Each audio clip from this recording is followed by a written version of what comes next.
नमस्कार, बिहार न्यूज में आप सभी का स्वागत है। मैं हूं प्रीति और शुरुआत करेंगे राजधानी पटना से, जहां कर बिगहिया जंक्शन के समीप ऑक्सीजन सिलेंडर में ब्लास्ट हुआ है। बताया जा रहा है कि ऑक्सीजन सिलेंडर ब्लास्ट होने के बाद इलाके में अफरा तफरी का माहौल कायम हो गया। वहीं लोग घटना के बाद इधर उधर भागने लगे। सिलेंडर फटने से एक व्यक्ति की जहां मौत हो गई है, वहीं कई लोग गंभीर रूप से घायल हुए हैं। बता दें कि गाड़ी से उतारने के दौरान ऑक्सीजन सिलेंडर ब्लास्ट हुआ है।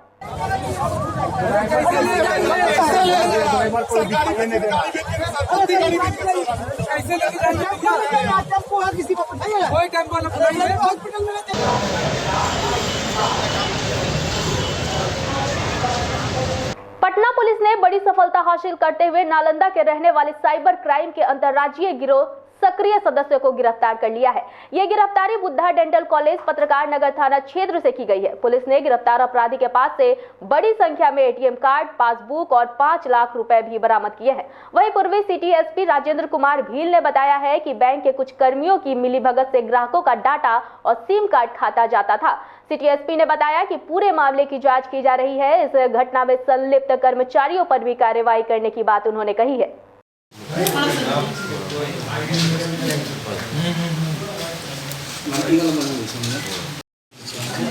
वो है मतलब क्या क्या करते हैं उनका। साइबर क्राइम के जो मामले रिपोर्ट हुए थे, कई जगह से अवैध तरीके से रुपयों की निकासी हो रही थी। उसी क्रम में पटना जिला अंतर्गत एक टीम का गठन किया गया, जिसमें सदर एसडीपीओ, पत्रकार नगर एसएचओ और हमारे स्पेशल टीम के पदाधिकारी, जिसमें विनय, गौरव, मुस्तफा ये सब थे। तो इसमें हम लोगों ने कुछ लोगों को सर्विलांस पे रखा। उसी क्रम में बुद्धा डेंटल कॉलेज के पास एक एटीएम, एसबीआई के एटीएम के वहाँ एक संदिग्ध व्यक्ति विजय पकड़ाया। विजय से जब हम लोगों ने पूछताछ की तो उसके द्वारा बताया गया कि वो 10 से 15 लोगों का एक समूह है, जो नवादा और नालंदा के कतरी सराय के रहने वाले हैं और यहाँ रेंट पे रहते हैं। इन लोगों द्वारा मुख्यतः OLX, अमेज़न और फ्लिपकार्ट कंपनी के जो प्रतिनिधि होते हैं, जो उनका डाटा संग्रह रखते हैं, उन लोगों से संपर्क करके वहाँ से जो उनके कस्टमर होते हैं उनका मोबाइल नंबर लिया जाता है और उस मोबाइल नंबर के जो कस्टमर हैं उनसे ये लोग कस्टमर केयर ऑपरेटर बन के कॉल करते हैं। और एक और चीज़ इन्होंने बताई कि ये बंगाल और झारखंड के कुछ जो संदिग्ध लोग हैं वहाँ से ये लोग बैंक का खाता और बैंक का ATM खरीदते हैं। पर खाता ये लोग 25,000 रुपये क्रय करते हैं। इसका लगभग 51 ATM हम लोग बरामद किए हैं, जो विजय कुमार के पास बरामद हुआ है। उन ATM से ये पर डे 2 से 3 लाख रुपये की अलग अलग निकासी करते हैं। इस प्रकार ये बहुत बड़ा ग्रुप है जो साइबर ठगी का काम करता है। अभी इसमें से एक व्यक्ति गिरफ्तार हुए हैं और शेष के लिए हम लोग छापामारी करते हैं। पटना के कोतवाली थाना में रामनवमी को लेकर शांति समिति की बैठक की गई। इस बैठक में city SP प्रांतोष Kumar Das, DSP विधि व्यवस्था राकेश कुमार, बीजेपी विधायक नितिन नवीन एवं शांति समिति के गणमान्य लोग मौजूद रहे।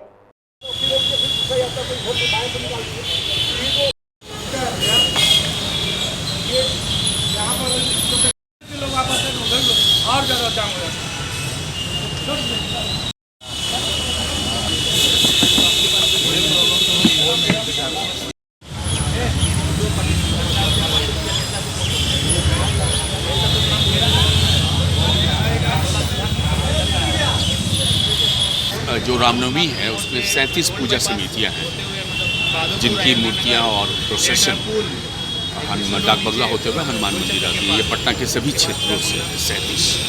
तो जो हम लोगों ने पिछले साल से होता आ रहा है, हमारी कोशिश होगी कि हम उससे बेहतर कर सकें। हमारा मेन प्रयास ये होगा कि अच्छे से तो निपट ही जाए, साथ ही साथ ट्रैफिक और लोगों को इसकी वजह से व्यवधान ना हो, कम से कम। इस बार लगभग 450-500 लड़के कम्युनिटी ट्रैफिक पुलिस के। इस बार इलेक्शन भी है, आदर्श चुनाव संहिता भी है। इन सब के मद्देनजर लगभग बलों की कमी है, बहुत कमी है, क्योंकि दूसरे जिलों में चले गए हैं। पटना जिला के 70-80% चले गए दूसरी जगह। तो 500 कम्युनिटी ट्रैफिक पुलिस के लड़कों को लगाया जाए। वो हमेशा बहुत अच्छा काम करते आए हैं। इस बार उनकी सर्विसेज ली जा रही है। और इस बार एक चीज़ कर रहे हैं कि हर पूजा समिति के साथ कम्युनिटी ट्रैफिक पुलिस के लड़कों को भी लगा। होता ये है कि जब प्रोसेशन चलता है तो उसके पीछे ट्रैफिक जाम होने लगता है, एम्बुलेंस भी फंस जाती है। अब ये लंबा चाहे बेली रोड हो या बोरिंग रोड हो, पूरा जाम पीछे हो जाता। ये ना हो, हर बार हमारी कोशिश रहती है। तो इस बार हर पूजा समिति के साथ कम्युनिटी ट्रैफिक के 2-2 लड़कों या 37-74 लड़कों को लगा, वो पूजा समिति के साथ जहाँ से चलेगी और वापस जाएगी, उसके साथ साथ वो रहेंगे। उनका यही ड्यूटी होगा कि पूजा समिति के वॉलंटियर्स प्लस वो लड़के मिल के प्रोसेशन भी रोड पर चलता रहे और साइड से गाड़ियाँ और ट्रैफिक। सर, जुलूस में हथियार पर ऐसा कुछ प्रतिबंध भी लगाया जाएगा कि नहीं? वो तो घातक हथियार पर हमेशा प्रतिबंध रहता है और घातक हथियार रहता भी नहीं। चुनाव आयोग के निर्देश के बाद सीतामढ़ी जिले में नए डीएम की तैनाती हो गई है। जिले के नए डीएम रामचंद्र ने रणजीत कुमार सिंह से कार्यभार ग्रहण कर लिया है। नए और पुराने दोनों डीएम ने सीतामढ़ी के समाहरणालय में अधिकारियों के साथ बैठक की, जिसमें डीएम रणजीत कुमार सिंह ने कर्मियों और अधिकारियों को नए डीएम को लोकसभा चुनाव को लेकर पूरा सहयोग करने की अपील की है। आने वाला लोकसभा निर्वाचन है, उसमें जो भी जिनको रिस्पॉन्सिबिलिटी दी गई है वो रिस्पॉन्सिबिलिटी आप सभी लोग भली भांति पूरा कराएंगे और पूरा सहयोग प्रदान करेंगे। इसलिए यह हमने एक मीटिंग बुलाई है, जिसमें कि मेरी जो भावना है उससे सभी लोग आप लोग अवगत हो जाएं। सीतामढ़ी में नामांकन के पहले दिन निर्दलीय प्रत्याशी के रूप में अधिवक्ता ठाकुर चंदन सिंह ने नामांकन का पर्चा दाखिल किया है। आपको बता दें कि यह वही ठाकुर चंदन सिंह है जिन्होंने भगवान राम के खिलाफ सीतामढ़ी व्यवहार न्यायालय में केस दर्ज कराकर सुर्खियां बटोरी थी। नामांकन को लेकर सीतामढ़ी के जिला मुख्यालय डुमरा में सुरक्षा के कड़े इंतजाम किए गए थे। पटना साहिब लोकसभा क्षेत्र से एनडीए के भावी उम्मीदवार सह केंद्रीय कानून मंत्री रविशंकर प्रसाद बख्तियारपुर प्रखंड के मीसी गांव पहुंचे, जहां क्रीड़ा मंच प्रदेश कार्य समिति सदस्य मनीष झा के नेतृत्व में एनडीए कार्यकर्ताओं ने कानून मंत्री को फूल माला एवं चादर देकर सम्मानित किया। विदित हो कि आगामी 19 मई को 7वें चरण में पटना साहिब लोकसभा क्षेत्र में होने वाली लोकसभा चुनाव में एनडीए का कद मजबूत करने के लिए बख्तियारपुर विधानसभा के भाजपा विधायक रणविजय सिंह उर्फ लल्लू मुखिया एवं केंद्रीय मंत्री रविशंकर प्रसाद ने चुनावी सभा को संबोधित करते हुए मीसी के ग्रामीणों से एनडीए के हाथों को मजबूत करने के लिए एनडीए के हित में मत देने की अपील की है। इससे पूर्व बख्तियारपुर के होटल आकाश पर राफेल मुद्दे पर सुप्रीम कोर्ट के सुनवाई पर कानून मंत्री रविशंकर प्रसाद ने भारत का पक्ष मजबूत बताया। साथ ही उन्होंने स्पष्ट तौर पर कहा कि कांग्रेस के लोग विशेषकर राहुल गांधी इस मुद्दे को भ्रमित कर रहे हैं। भारत का पक्ष मजबूत है, भ्रम फैलाकर लोग इसे मुद्दा बनाना चाहते हैं।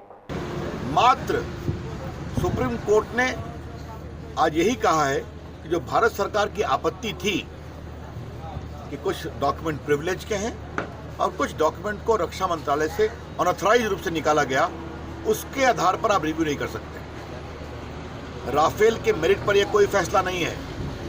भारत सरकार का पक्ष बहुत ही मजबूत है राफेल पर। सुप्रीम कोर्ट इन आपत्तियों को रिजेक्ट कर चुका है और आगे रिव्यू पिटीशन में भी उसको डिसमिस करेंगे। देश के लिए राफेल जरूरी है, भारत की वायुसेना के लिए मारक जहाज जरूरी है, जो 30 साल से नहीं मिल पाए।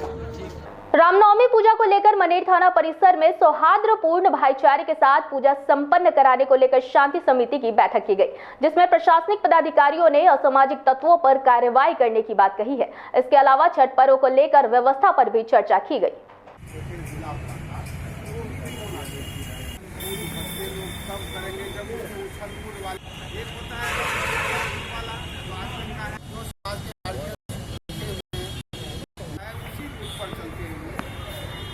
दरभंगा पहुंचे भाजपा के प्रदेश उपाध्यक्ष मिथिलेश तिवारी ने मीडिया से बात करते हुए कहा कि प्रधानमंत्री और पार्टी के राष्ट्रीय अध्यक्ष ने जो संकल्प पत्र दिया है, उसका बहुत बड़ा फायदा दरभंगा को मिलने वाला है।